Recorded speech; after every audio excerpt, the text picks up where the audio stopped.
साथियों नमस्कार, स्वागत है आपका एक बार फिर से चैनल में। हम लोग आर ओ प्लस पीसीएस के लिए टेस्ट सीरीज़ देख रहे हैं और ये हमारी आज की 26वें टेस्ट है जिसमें 35 प्रश्नों को शामिल किया जाएगा।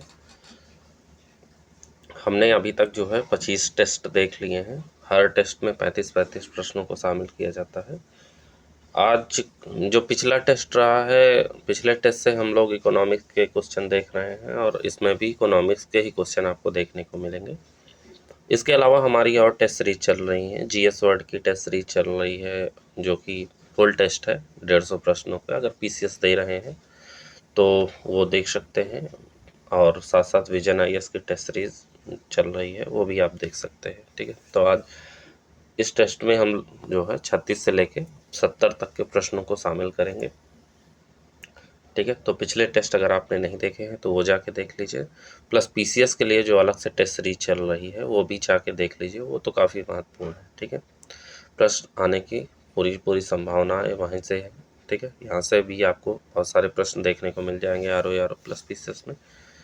तो चैनल पे नए हैं तो चैनल को सब्सक्राइब कर दीजिए। चलिए शुरू करते हैं आज के प्रश्नों को। अगर आपको लगता है कि स्पीड स्लो है तो आप स्पीड को जो है बढ़ा के देख सकते हैं। हालांकि मैं तो एक्सप्लेनेशन के साथ समझाता हूं, तो आप ध्यान से सुनिए और ध्यान से प्रश्नों को करिए, जिससे आपका सिलेक्शन हो जाएगा। ठीक है, तो चलिए आज के प्रश्नों को शुरू करते हैं। आज का हमारा पहला प्रश्न है, पिराई सत्र 2022-23 के लिए गन्ने के लिए केंद्र सरकार द्वारा घोषित उचित एवं लाभकारी मूल्य है।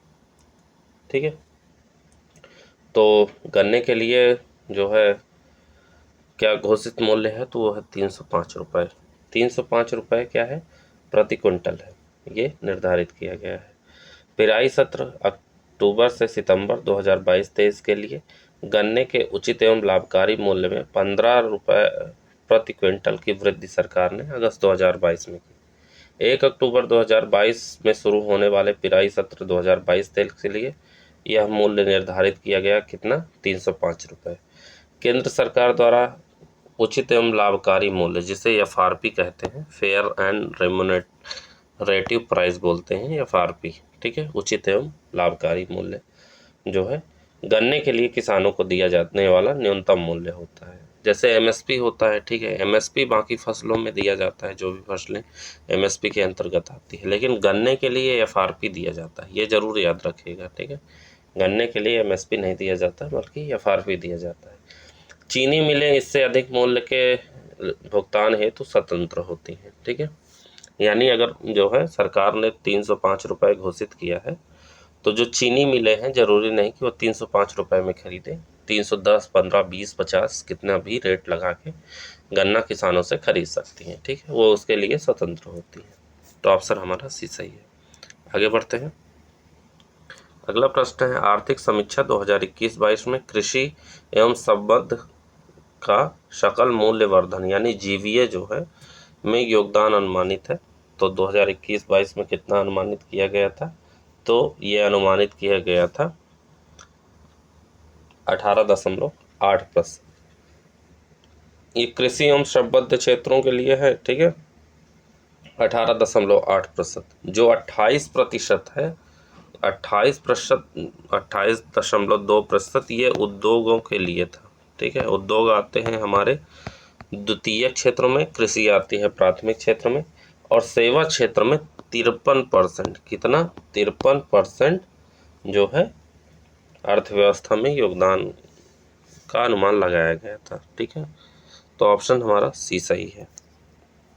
आगे बढ़ते हैं अगले प्रश्न को देखते हैं। अगला प्रश्न हमारा है, भारत सरकार द्वारा 2021 में किए गए कुल वस्तुगत निर्यातों में सर्वाधिक निर्यात किन दो देशों को किए गए, तो कौन से दो देशों को किए गए, तो सबसे ज़्यादा अमेरिका और यूएई को किए गए। पहले चाइना के साथ होता था, लेकिन अब भी जो है 2021-22 में सबसे ज़्यादा जो है गंतव्य राष्ट्र रहा है अमेरिका, फिर उसके बाद दूसरे नंबर पे यूएई यानी संयुक्त अरब अमीरात। अमेरिका में 18.1% और यूएई में 6.6%। चाइना तीसरे नंबर पे हो गया। कभी चाइना पहले पे होता था, फिर दूसरे पे हुआ, फिर अब तीसरे पे हो गया है। ठीक है, फिर चीन के बाद बांग्लादेश आता है, फिर हांगकांग आता है, फिर सिंगापुर आता है। ठीक है, तो ऑप्शन हमारा इसमें सी सही है। आगे बढ़ते हैं। देखिए ये सारे फैक्ट इसलिए याद रखने जरूरी है क्योंकि ये एग्जाम में बार बार पूछे जाते हैं। अगला है वित्तीय वर्ष 2022-23 में केंद्र सरकार के बजट में कुल प्रस्तावित खर्च है। तो केंद्र सरकार के बजट में कुल प्रस्तावित खर्च था जो है 39,44,909 करोड़ रुपए। ठीक है, ये प्रस्तावित बजट है। ठीक है, तो ऑप्शन हमारा बी सही है। आगे बढ़ते हैं। अगला प्रश्न है केंद्र सरकार ने 2022-23 के बजट में कितनी धनराशि सार्वजनिक उपक्रमों के निवेश से प्राप्त करने का लक्ष्य निर्धारित किया है। तो ये निर्धारित किया गया था 65,000 करोड़। ठीक है, केंद्र सरकार ने 2022-23 में 65,000 करोड़ रुपए सार्वजनिक उपक्रम के विनिवेश द्वारा जुटाने का लक्ष्य बजट में निर्धारित किया है। पिछले वित्तीय वर्ष 2021-22 में विनिवेश से 1,75,000 करोड़ रुपए जुटाने का लक्ष्य था। इस बार 65,000 करोड़ रुपए है। ठीक है, तो ऑप्शन हमारा ए सही है। आगे बढ़ते हैं। अगला प्रश्न है वर्ष 2022-23 में राजकोषीय घाटा जीडीपी का कितने प्रतिशत अनुमानित है। तो ये इंपॉर्टेंट क्वेश्चन है, जरूर याद करके जाइएगा। ठीक है, तो ये अनुमानित है 6.4%। ठीक है, 2022-23 में राजकोषीय घाटा 16,61,196 करोड़ बजट में अनुमानित है, जो कि सकल घरेलू उत्पाद का 6.4% होगा।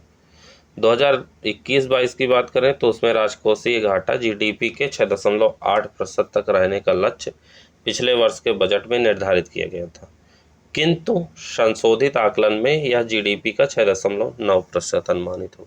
ठीक है, तो 6.4 हमारा ऑप्शन सही हो जाए। आगे बढ़ते हैं। अगला प्रश्न है NAFED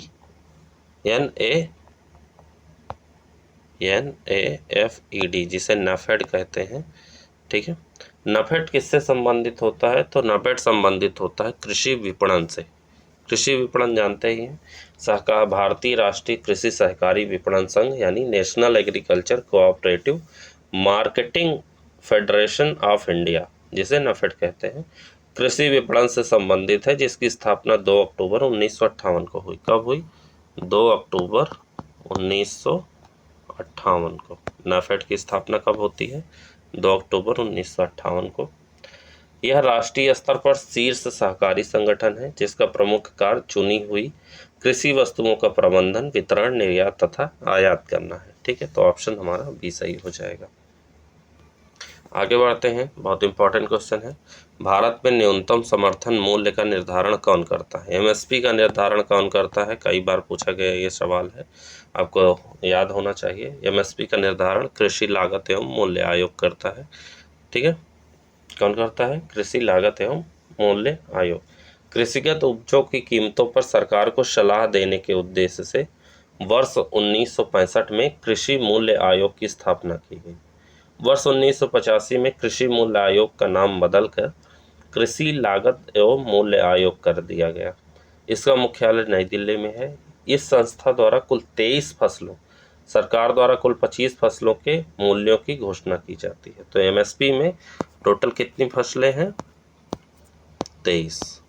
ठीक है, लेकिन सरकार द्वारा जो है 25 फसलों की घोषणा की जाती है। एक तो ये हो गई गन्ने के लिए।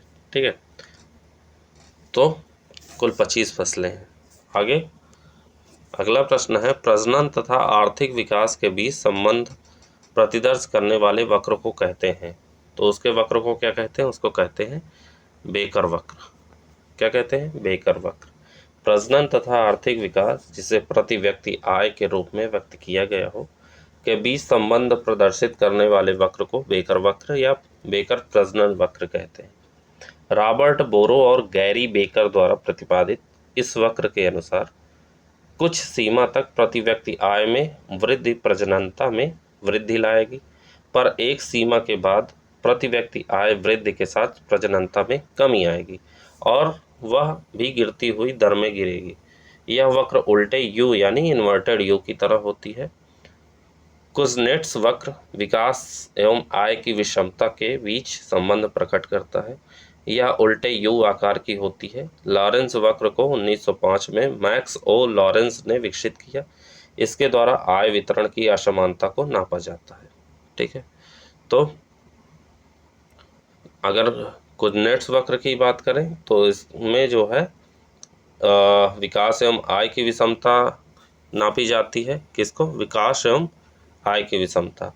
अगर जो है हम लॉरेंस वक्र की बात करें तो इसमें जो है आय वितरण की असमानता को नापा जाता है। ठीक है, तो ऑप्शन हमारा इसमें सी सही है। प्रजनन तथा आर्थिक विकास के बीच संबंध किसमें है? बेकर वक्र में बनता है। ठीक, ये याद रखने की जरूरत है। आगे बढ़ते हैं अगले प्रश्न की तरफ। अगला प्रश्न है हमारा, भारत में सिक्के जारी करने के लिए कौन अधिकृत है? तो सिक्के कौन जारी करता है भारत में? तो भारत में सिक्के जारी करता है आरबीआई। कौन? आरबीआई। भारत में सिक्के ढालने का एकमात्र अधिकार भारत सरकार को है। सिक्का निर्माण का दायित्व तो सिक्का निर्माण अधिनियम 2011 के तहत भारत सरकार का है। ठीक है, विभिन्न मूल्य वर्ग के सिक्कों के अधिकल्प तैयार करने और उसकी ढलाई करने का दायित्व भी सरकार का है। भारतीय रिजर्व बैंक अधिनियम के अनुसार परिचालन के लिए सिक्के भारतीय रिजर्व बैंक के माध्यम से ही जारी किए जाते हैं। तो अगर देखिए जारी करने की बात पूछे तो आरबीआई होगा, लेकिन ढालने का जो है सिक्के ढालने का अधिकार किसको है पूछे तो सरकार को है। ठीक है, तो ऑप्शन हमारा यहाँ पे सी सही हो जाएगा। इस तरह प्रश्नों को हम देखेंगे तो अच्छे से समझ आएगा। आगे बढ़ते हैं। अगला प्रश्न है, बिटकॉइन को राष्ट्रीय मुद्रा के रूप में अपनाने वाला विश्व का पहला देश कौन है? तो बिटकॉइन को राष्ट्रीय मुद्रा के रूप में अपनाने वाला पहला देश है अल सल्वाडोर। कई बार ये प्रश्न पूछा गया है, याद करिएगा। सितंबर 2021 में अल सल्वाडोर में बिटकॉइन को कानूनी निविदा के रूप में स्वीकार करने वाला विश्व का पहला देश बन गया है। अल सल्वाडोर की सरकार ने दावा किया है कि इस कदम से देश के कई नागरिकों को पहली बार बैंक सेवाओं तक पहुंच प्राप्त होगी। ठीक है, तो ऑप्शन हमारा डी सही हो जाएगा। आगे बढ़ते हैं। अगला प्रश्न है, प्रधानमंत्री पोषण योजना किस पूर्ववर्ती योजना को विस्थापित करती है? तो प्रधानमंत्री पोषण योजना काफ़ी चर्चा में रहता है। तो ये पहले कौन सी इसको योजना चल रही थी जो है उसके अनुसार ये चल रही है। तो ये पूर्ववर्ती योजना थी मिड डे मील योजना। ठीक है, देश भर में सरकारी व सरकारी सहायता प्राप्त विद्यालयों में विद्यार्थियों को पका हुआ भोजन उपलब्ध कराने वाली वर्षों पुरानी माध्याह्न भोजन योजना, जिसे मिड डे मील स्कीम कहते हैं, का उसका नाम बदलकर अब प्रधानमंत्री पोषण योजना कर दिया गया है। प्रधानमंत्री की अध्यक्षता में आर्थिक मामलों की मंत्रिमंडलीय समिति ने 29 सितंबर 2021 को इसे अपनी स्वीकृति प्रदान की। तो ऑप्शन हमारा ए सही हो जाएगा। ठीक है, आगे बढ़ते हैं। अगला प्रश्न है हमारा, नीति आयोग द्वारा नवंबर 2021 में जारी बहुआयामी निर्धनता सूचकांक में उत्तर प्रदेश का स्थान कितना है? तो नवंबर 2021 में जो जारी किया गया था उसके अनुसार हमारा स्थान तीसरा है। ठीक है, निर्धनता सूचकांक में। विभिन्न राज्यों में वैश्विक बहुआयामी निर्धनता की स्थिति जानने, जिसमें आर्थिक सुधारों का संचालन किया जा सके के लिए वैश्विक बहुआयामी निर्धनता सूचकांक नीति आयोग द्वारा नवंबर 2021 में जारी किए गए। नीति आयोग द्वारा विभिन्न राज्यों में निर्धनता का आकलन 3 क्षेत्रों में किया जाता है: स्वास्थ्य, शिक्षा व जीवन स्तर। ठीक है, से इसमें जो है 12 सूचकांकों के आधार पर इसका निर्णय किया जाता है। इस सूचकांक के अनुसार सर्वाधिक निर्धनता बिहार में है। ठीक है, जहां 51.91% लोग निर्धन बताए गए। दूसरे स्थान पर झारखंड 42.16% है। उत्तर प्रदेश का इस सूचकांक में तीसरा स्थान है, जहां पे उत्तर प्रदेश में 37.79% जनसंख्या निर्धन है। सबसे कम निर्धनता वाली अगर बात की जाए तो केरल है। केरल में केवल 0.71% लोग ही निर्धन है। ठीक है, तो ऑप्शन हमारा बी सही है। आगे बढ़ते हैं। अगला है 2023 को ज्वार बाजरा का अंतर्राष्ट्रीय वर्ष यानी मिलेट ईयर जो है घोषित किया गया है किसके द्वारा? तो ये घोषित किया गया है AFO द्वारा। ठीक है, FAO। ठीक है, FAO यानी खाद्य एवं कृषि संगठन द्वारा। ठीक है, 2023 को ज्वार बाजरा का अंतर्राष्ट्रीय वर्ष खाद्य एवं कृषि संगठन यानी FAO द्वारा घोषित किया गया है। 2022 को कुटीर मत्स्यिकी एवं मत्स्य पालन हेतु अंतर्राष्ट्रीय वर्ष संयुक्त राष्ट्र संघ यूएनओ द्वारा घोषित किया गया था। तो इस बार FAO द्वारा घोषित किया गया है, ये जरूर याद रखिएगा क्योंकि ऐसा ही प्रश्न बना के पूछ सकता है। ठीक है, आगे बढ़ते हैं अगले प्रश्न की तरफ। अगला प्रश्न है निम्नलिखित पर विचार कीजिए। ठीक है, प्रश्न पूछ रहा है और पूछ ये रहा है कि सही क्रम क्या है। ठीक है, तो जल जीवन मिशन कब शुरू किया गया? तो जल जीवन मिशन शुरू किया गया 15 अगस्त 2019 को। ठीक है, कब शुरू किया गया? 15 अगस्त 2019 को। फिर उसके बाद पूछ रहा है सौभाग्य योजना। तो सौभाग्य योजना की शुरुआत की गई 25 सितंबर 2017 को। कब?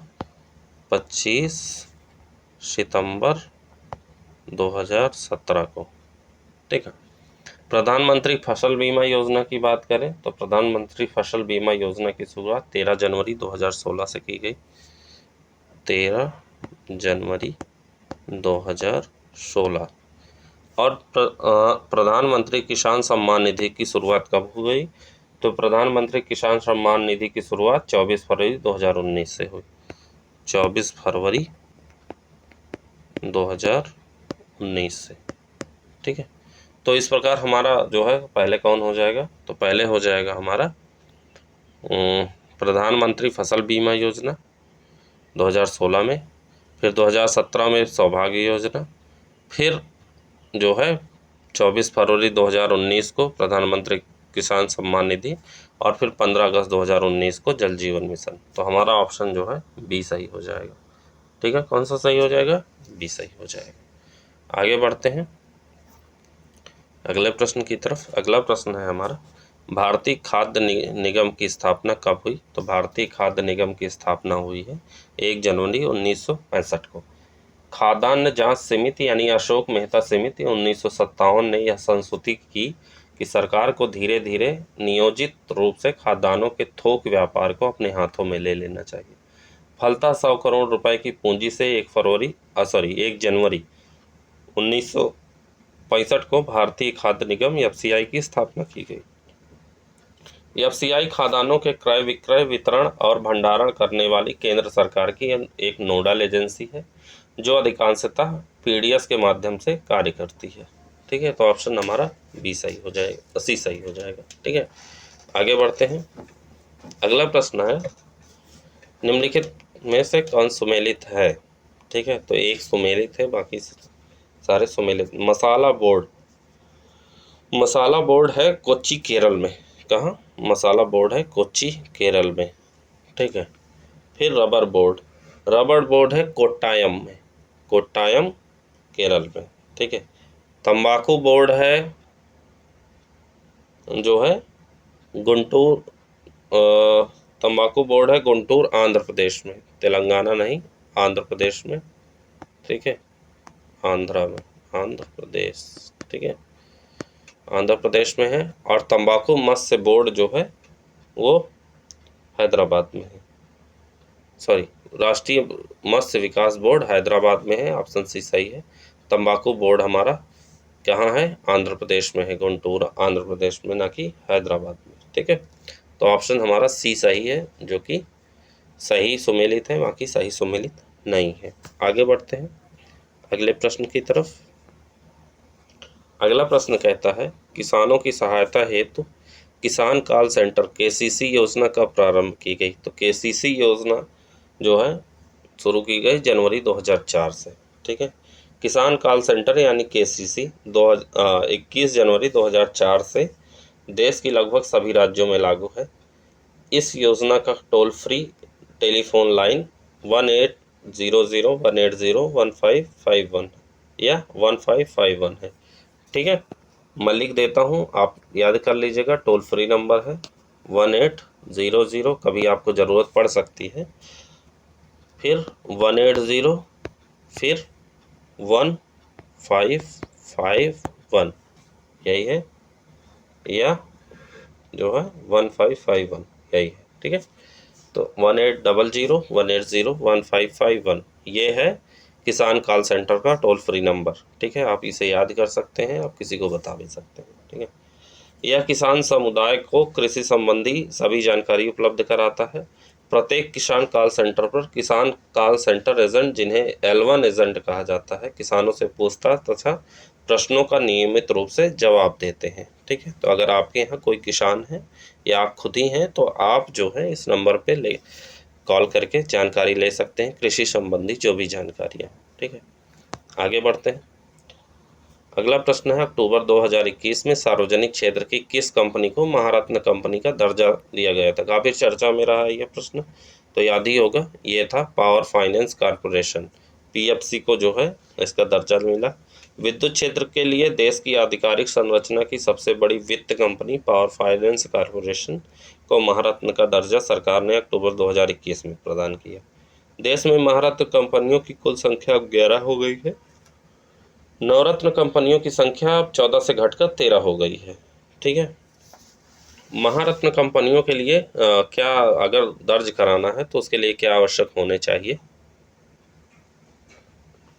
तो उसके लिए आवश्यक होते हैं नवरत्न कंपनी का दर्जा पहले से प्राप्त हो, उसको भारतीय स्टॉक एक्सचेंज में पंजीकृत हो, कंपनी की विगत 3 वर्षों का सालाना टर्नओवर 25,000 करोड़ हो, ठीक है। 25,000 करोड़ रुपए से मतलब अधिक हो। विगत 3 वर्षों में कंपनी की औसत नेटवर्थ 15,000 करोड़ रुपए से अधिक हो, और विगत लगातार 3 वर्षों में कंपनी का शुद्ध लाभ 5,000 करोड़ रुपए से अधिक हो, तभी जो है उसे महारत्न कंपनी का दर्जा मिलता है, ठीक है। तो ऑप्शन हमारा सी सही है। आगे बढ़ते हैं अगले प्रश्न की तरफ। अगला प्रश्न है हमारा, मई 2022 में पेश किए गए उत्तर प्रदेश सरकार के बजट का आकार है। तो जो लास्ट ईयर जो है बजट पेश किया गया था तो उसका आकार था 6,15,518.98 करोड़ रुपए, ठीक है। कितना? 6,15,518.98 करोड़ रुपए था, ठीक है। ये याद कर लीजिएगा, ठीक, पूछा जा सकता है। ऑप्शन हमारा सी सही है। आगे बढ़ते हैं। अगला प्रश्न है, ग्लोबल हंगर इंडेक्स 2021 के बारे में निम्नलिखित कथनों में कौन सा कथन असत्य है? एक कथन असत्य है ग्लोबल हंगर इंडेक्स 2021 के बारे में। तो इसमें जो है यह विकसित एवं विकासशील देशों में भूखमरी की स्थिति का आकलन करता है, गलत है। क्यों? क्योंकि विभिन्न राष्ट्रों में भूख की स्थिति को निरूपित करने वाली 2021 की ग्लोबल हंगर रिपोर्ट में विश्व भर में 15 अक्टूबर 2021 को जारी हुई। विकसित देशों के लिए यह सूचकांक आकलित नहीं किया जाता है, सिर्फ विकासशील देशों के लिए किया जाता है, ठीक है। तो यहाँ विकसित देश नहीं होगा। और इसके अलावा विभिन्न देशों के लिए ग्लोबल हंगर इंडेक्स 2 गैर सरकारी संगठनों, जिसे वेल्थ हंगर लाइफ जर्मनी द्वारा व कंसर्न वर्ल्ड लाइफ या आयरलैंड द्वारा जारी की जाती है। इस सूचकांक में भारत को 101वां स्थान दिया गया। भारत भूख की गंभीर स्थिति वाले देशों में शामिल है। पिछले वर्ष भारत 109 देशों की सूची में 94 स्थान पे था, ठीक है। तो ये हमें याद रखना है। इसके अलावा ये तीनों ऑप्शन हमारे सही हैं। 2021 में 116 देशों में यह जारी किया गया, जिसमें भारत का 101वां स्थान था। इसके अलावा सूचकांक का मान 0 से 100 के बीच होता है। सूचकांक जितना अधिक होगा भूख की स्थिति उतनी विकराल होगी। सूचकांक के आकलन में 4 पैरामीटर्स होते हैं, under nutrition, child wasting, child stunting व चाइल्ड मोर्टेलिटी। ये चारों याद जरूर कर लीजिएगा, ऑप्शन में पूछा जा सकता है। तो ये चारों जो है पैरामीटर्स होते हैं जो कि हंगर को नापते हैं, ठीक है। तो हमारा ऑप्शन ए इसमें सुमेलित नहीं है।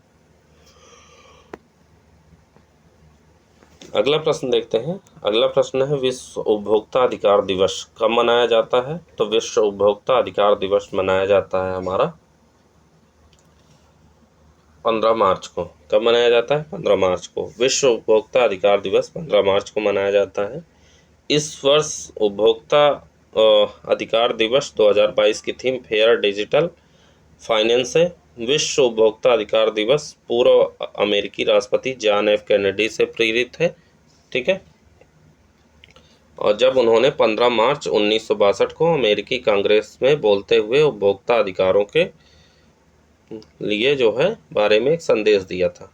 ठीक है, ये याद रखेगा। भारत के 24 दिसंबर राष्ट्रीय उपभोक्ता दिवस के रूप में मनाया जाता है। सन 1986 में इस दिन उपभोक्ता संरक्षण अधिनियम विधेयक पारित हुआ था। ठीक है, तो हमारा ऑप्शन ए सही है।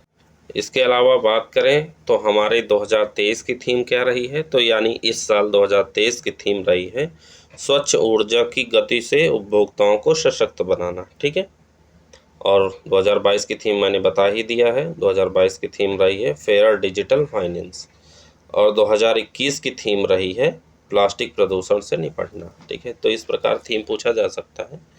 तो 2023 की थीम एक बार और सुन लीजिए।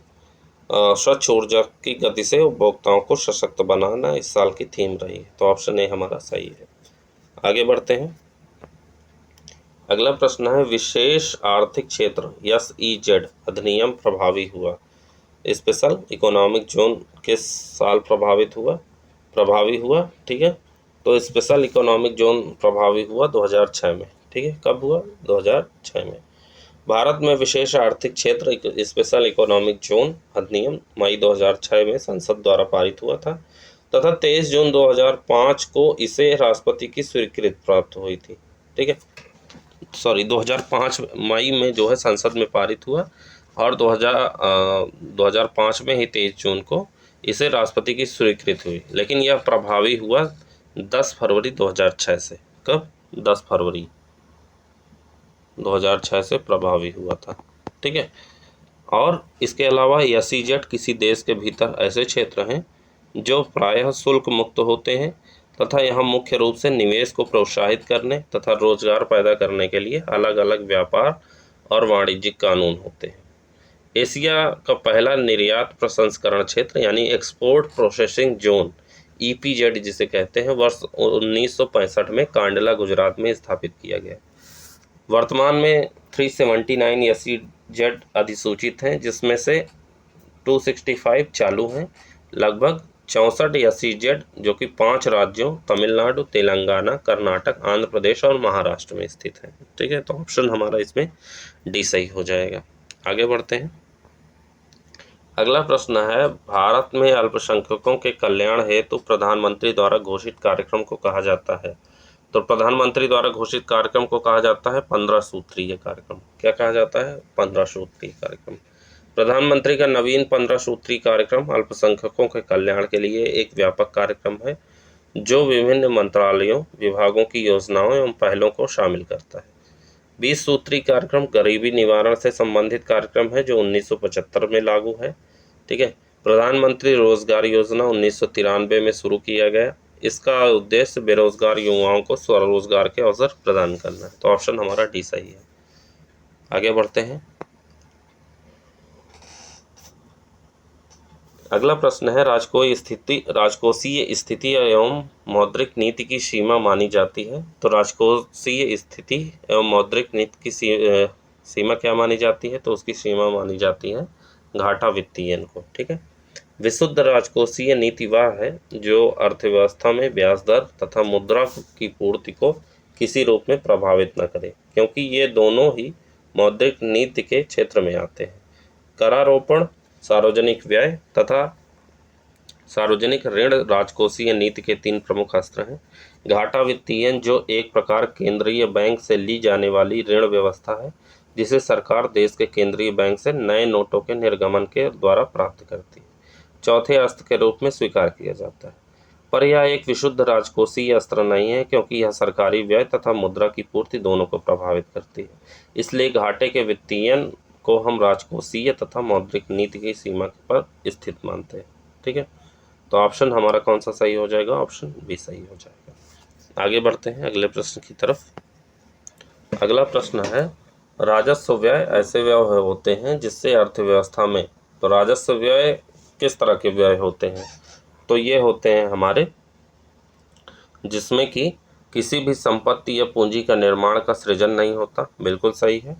उसके अलावा जो है राज्य सरकारों को दिया जाने वाला अनुदान भी केंद्र के लिए कृषि संपत्ति का सृजन नहीं करता, इसलिए यह राजस्व व्यय में शामिल होता है। दोनों ऑप्शन हमारे सही हैं, ऑप्शन सी सही हो जाएगा। राजस्व व्यय जो होते हैं वे व्यय होते हैं जो सरकारी विभागों तथा सेवाओं को सामान्य रूप से चलाने, विगत वर्षों में लिए गए ऋणों पर ब्याज अदायगी तथा राज्य सरकारों को दिए जाने वाले अनुदान से संबंधित होते हैं। इसके अलावा ये ऐसे व्यय होते हैं जिनके परिणाम स्वरूप अर्थव्यवस्था में संपत्ति या पूंजी का सृजन नहीं होता है। सभी अनुदान जो राज्य सरकारों को दी जाती है, चाहे उनका स्पष्ट उद्देश्य पूंजी संपत्ति का निर्माण ही क्यों ना हो, राजस्व व्यय मानी जाती है, क्योंकि इससे सृजित संपत्ति ग्रांट देने वाले को नहीं होती। ठीक है, ग्रांट पाने वाली की होती है, ग्रांट देने वाले की नहीं बल्कि ग्रांट पाने वाली की होती है। तो ऑप्शन हमारा सी सही हो जाए। आगे बढ़ते हैं अगले प्रश्न की तरफ। अगला प्रश्न है हमारा, IMD के विश्व प्रतिस्पर्धात्मकता सूचकांक 2022 में भारत का कौन सा स्थान रहा है? तो इसमें भारत का स्थान रहा है 37वां। ठीक है, स्विट्जरलैंड स्थित international institute for management and development IMD द्वारा विभिन्न देशों की प्रतिस्पर्धात्मकता रैंकिंग का आकलन प्रतिवर्ष किया जाता है। IMD के 2022 के प्रतिस्पर्धात्मक रिपोर्ट में 63 देशों की सूची में भारत को 37वां स्थान दिया गया। पिछले वर्ष 2021 तक भारत 43वें स्थान पर था। ठीक है, इस बार 37वें स्थान पे, पिछली मतलब 2022 में। IMD की वर्ष 2022 की इस रिपोर्ट में शीर्ष स्थान डेनमार्क का है, जबकि सबसे निचले पायदान पर वेनेजुएला 63 नंबर पे है। ठीक है, तो ऑप्शन हमारा इसमें बी सही हो जाएगा। आगे बढ़ते हैं। अगला प्रश्न है, देखिए इकोनॉमिक्स के प्रश्न टफ तो होते हैं लेकिन नंबर यही दिलाते हैं, इसलिए जो है हमें इनको बहुत अच्छे से सॉल्व करना जरूरी है। अगला प्रश्न है, विश्व व्यापार संगठन का 12वां विश्व मंत्री स्तरीय सम्मेलन जून 2022 में किस स्थान पर संपन्न हुआ? तो ये संपन्न हुआ था जेनेवा में। कहाँ? जेनेवा में। वैश्विक व्यापार एवं निवेश की निगरानी करने वाली संस्था विश्व व्यापार संगठन यानी WTO का 12वां मंत्री स्तरीय सम्मेलन जेनेवा में 11 से 17 जून 2022 को संपन्न हुआ। भारत की ओर से वाणिज्य मंत्री श्री पीयूष गोयल ने सम्मेलन में भाग लिया। संगठन के सर्वोच्च नीति निर्धारक मंत्री स्तरीय सम्मेलन का आयोजन सामान्यतः 2 वर्षों के अंतराल पर होता है, किंतु कोविड-19 महामारी के सहित विभिन्न कारणों से यह सम्मेलन इस बार विलंब से आयोजित हुआ। 11वां सम्मेलन 2017 में अर्जेंटीना के ब्यूनस आयर्स में संपन्न हुआ था। ठीक है, तो ऑप्शन हमारा इसमें सी सही हो जाएगा। 12वां जो है 2022 वाला जेनेवा में हुआ है। आगे बढ़ते हैं अगले प्रश्न की तरफ। अगला प्रश्न है, भारत का किस देश के साथ द्विपक्षीय व्यापक आर्थिक भागीदारी समझौता यानी CEPA मई 2022 से प्रभावी हुआ? तो CEPA जो है प्रभावी हुआ UAE के साथ। काफ़ी चर्चा में पिछले वर्ष रहा है। मई में भारत व UAE के बीच 18 फरवरी 2022 को हस्ताक्षरित द्विपक्षीय व्यापक आर्थिक भागीदारी समझौता यानी CEPA comprehensive economics partnership agreement 1 मई 2022 से प्रभावी हो गया। संयुक्त अरब अमीरात को भारत से होने वाले निर्यातों में रत्न एवं आभूषण क्षेत्र का बड़ा योगदान होता है। इस समझौते से भारत व UAE का द्विपक्षीय व्यापार, जो वर्तमान में $60 अरब का है, कि अपने 5 वर्षों में $100 अरब तक पहुंचने का लक्ष्य निर्धारित किया गया है। तो ऑप्शन हमारा सी सही है। आगे बढ़ते हैं। अगला प्रश्न है, स्वावलंबन योजना निम्नलिखित में से किस उद्देश्य की पूर्ति करती है? तो स्वावलंबन योजना जो है महिलाओं को प्रशिक्षण एवं कौशल प्रदान करने से संबंधित है। स्वावलंबन कार्यक्रम, जिसे पहले नोराड यानी महिला आर्थिक कार्यक्रम के नाम से जाना जाता था, वर्ष 1982 से 83 में समूचे देश में शुरू किया गया। इस कार्यक्रम का उद्देश्य महिलाओं को परंपरागत एवं गैर परंपरागत व्यवसायों में प्रशिक्षण एवं कौशल उपलब्ध कराकर उन्हें रोजगार प्राप्त करने या स्वरोजगार करने में मदद करना है। जबकि 2010 में असंगठित क्षेत्र के कामगारों हेतु भारत सरकार द्वारा स्वावलंबन योजना प्रारंभ की गई थी। तो ऑप्शन हमारा ए सही हो जाएगा। ठीक है, अगला प्रश्न हमारा सुमेलित करना है। एक तरफ वित्त आयोग दिया गया है और एक तरफ अध्यक्ष दिया गया है। कौन से वित्त आयोग, कौन से अध्यक्ष जो है संबंधित रहे हैं। ठीक है, तो बहुत आसान क्वेश्चन है। 15वां जानते हैं एन.के. सिंह। ठीक है, 15वां जानते हैं एन.के. सिंह। तो डी का कौन हो जाएगा, डी का 3 हो जाएगा। तो 3 डी का सारे में है, देख लीजिए। ठीक, डी का 3 सभी में है। तो एलिमिनेशन मेथड का जब हम लोग प्रयोग किया करते हैं तो सबसे पहले ये देखते हैं कौन कौन हमको आता है। तो 15वां आप जानते हैं एन.के. सिंह है वर्तमान में। तो पहला कौन है, पहला भी जानते हैं के.सी. नियोगी है। तो ए का 2 हो जाएगा। तो ए का 2 हो जाएगा ए और बी में। तो ये दोनों हमारे गायब हो गए। ठीक है, अब हमको जानना है 10वां और 12वां। तो देखिए 10वां के रहे हैं के.सी. पंत रहे हैं। ठीक है, 10वें के कौन रहे हैं, के.सी. पंत, और 12वें के रहे हैं रंगराजन। ठीक है, इस तरह हमको याद रखना है। तो जो है सी का हो जाएगा 1। तो सी का 1 किस में है, इसमें है। तो ऑप्शन हमारा ए सही हो जाएगा, बी का 4। ठीक है, तो हमारा कौन सा ऑप्शन सही है, ए ऑप्शन सही है। जब एलिमिनेशन मेथड का प्रयोग करते हैं तो ऐसे ही करते हैं। ठीक है, अब थोड़ा इसके बारे में जान लीजिए क्या है वित्त आयोग। संविधान के अनुच्छेद 280(1) के अंतर्गत यह प्रावधान किया गया है कि संविधान के प्रारंभ से 2 वर्ष के भीतर और उसके बाद प्रत्येक 5 वर्ष की समाप्ति पर या उससे पहले जिसे राष्ट्रपति आवश्यक समझते हैं एक वित्त आयोग का गठन करेगा। इस प्रकार प्रत्येक 5 वर्ष पर राष्ट्रपति द्वारा वित्त आयोग का गठन किया जाता है। ऐसा पहला वित्त आयोग 1951 में गठित हुआ तथा अब तक कुल 15 वित्त आयोग का गठन किया जा चुका है। 15वें वित्त आयोग का गठन 27 नवंबर 2017 को एन.के. सिंह की अध्यक्षता में गठित की गई थी। 15वें वित्त आयोग की सिफारिशों को वर्ष 2021-22 से वर्ष 2025-26 तक के लिए 5 वर्ष की अवधि के लिए मान्य होगी। ठीक है, तो ऑप्शन हमारा इसमें ए सही है। आगे बढ़ते हैं। अगला प्रश्न है, निम्नलिखित कथनों में कौन सा कथन असत्य है। असत्य कथन पूछ रहा है, कौन सा कथन असत्य है।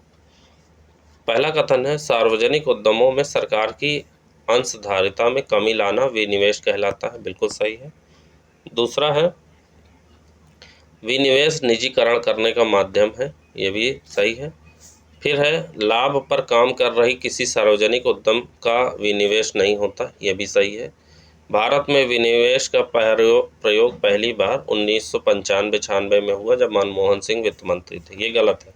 क्यों, क्योंकि जो है भारत में विनिवेश की शुरुआत सबसे पहले वर्ष 1991 में हुई जब सरकार ने कुछ चुनी हुई सार्वजनिक क्षेत्र की कंपनियों का 20% हिस्सा बेचने का निर्णय लिया। इस समय मनमोहन सिंह क्या थे, वित्त मंत्री थे। इस प्रकार जो है हमारा चौथा कथन असत्य है। ठीक है, 95-96 नहीं बल्कि 1991। ठीक है, ये याद रखिएगा। सार्वजनिक क्षेत्रों के उपक्रमों यानी पीएसवी को जो है में सरकार की हिस्सेदारी बेचने की प्रक्रिया विनिवेश कहलाती है।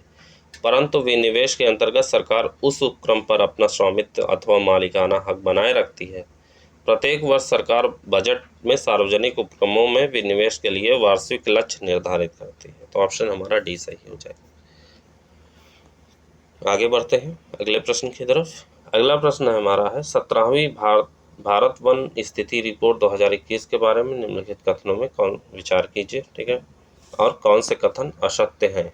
ठीक है, कौन से कथन असत्य हैं पूछा है। तो इसमें पहला कथन है देश में कुल वनावरण 71.33 मिलियन हेक्टेयर है जो देश के कुल भौगोलिक क्षेत्र का 21.71% है, बिल्कुल सही है।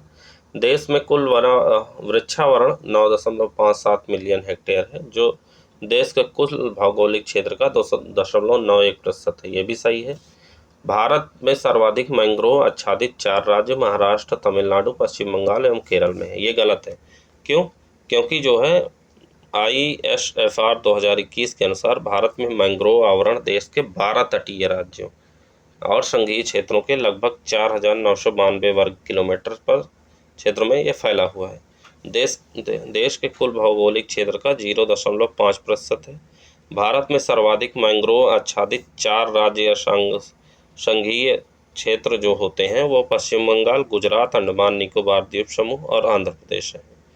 ठीक है, तो हमारा तीसरा गलत है। चौथा है क्षेत्रफल की दृष्टि से सर्वाधिक मैंग्रोव वन पश्चिम बंगाल में है, जैसा मैंने बताया, तो चौथा हमारा सही है। तो ऑप्शन तीसरा जो है कथन हमारा गलत है। ठीक है, तो ऑप्शन ए हो जाएगा। आगे बढ़ते हैं अगले प्रश्न की तरफ। अगला प्रश्न है, भारत में कौन सा क्षेत्र सबसे अधिक प्रत्यक्ष विदेशी निवेश यानी एफडीआई इक्विटी प्रवाह को आकर्षित करता है? तो ये आकर्षित करता है कंप्यूटर सॉफ्टवेयर एवं हार्डवेयर। ठीक है, भारत में वित्त वर्ष 2021-22 में 83.57 अरब अमेरिकी डॉलर का प्रत्यक्ष विदेशी निवेश प्राप्त किया, जो अब तक किसी भी वित्त वर्ष में सबसे अधिक है। वित्तीय वर्ष 2021-22 में सर्वाधिक एफडीआई वाले सेक्टर हैं कंप्यूटर सॉफ्टवेयर व हार्डवेयर, फिर सेवा क्षेत्र आते हैं, फिर ऑटोमोबाइल उद्योग, फिर विनिर्माण एवं व्यापार, अंत में निर्माण क्षेत्र आते हैं। ठीक है, तो ऑप्शन हमारा सी सही हो जाएगा। आज का हमारा अंतिम प्रश्न देखते हैं। अंतिम प्रश्न है कि भारत में नगरीय क्षेत्रों में बीपीएल परिवारों की पहचान के लिए निम्नलिखित में से कौन सी समिति गठित की गई थी? तो बीपीएल के लिए गठित की गई थी हाशिम समिति। ठीक है, इसके बारे में थोड़ा जान लीजिए। शहरी क्षेत्रों में रहने वाले गरीबों की पहचान के लिए हेतु विशेषज्ञ समिति का गठन प्रोफेसर SR हाशिम की अध्यक्षता में किया गया, जिसने अपनी रिपोर्ट दिसंबर 2012 में प्रस्तुत की। समिति के अनुसार शहरी गरीबी की पहचान 3 प्रकार की कमजोरियों के आधार पर की जा सकती है। पहली है आवासीय कमजोरी, फिर दूसरी सामाजिक कमजोरी, तीसरी है पेशाजनक कमजोरी।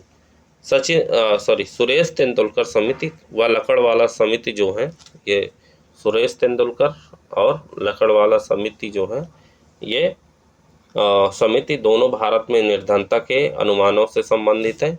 ठीक है, और उसके बाद सक्सेना समिति आती है। सक्सेना समिति 2008 का गठन ग्रामीण विकास मंत्रालय द्वारा बीपीएल जनगणना के लिए उपयुक्त पद्धति पर सलाह देने के लिए किया गया था। तो ऑप्शन हमारा डी हो जाएगा, इसमें डी हमारा सही है बीपीएल परिवारों की पहचान के लिए। ठीक है, तो ये हो गए हमारे 35 प्रश्न आज के टेस्ट में। उम्मीद है आपको ये टेस्ट पसंद आया होगा। इसी तरह हमारे जो है प्रश्न आते रहेंगे। इसके अलावा 150 प्रश्नों की श्रृंखला चल रही है, वो ज़रूर देखिए। ठीक है, तो चलिए मिलते हैं अगले वीडियो में। तब तक के लिए जय हिंद, जय Bharat. Thank you so much.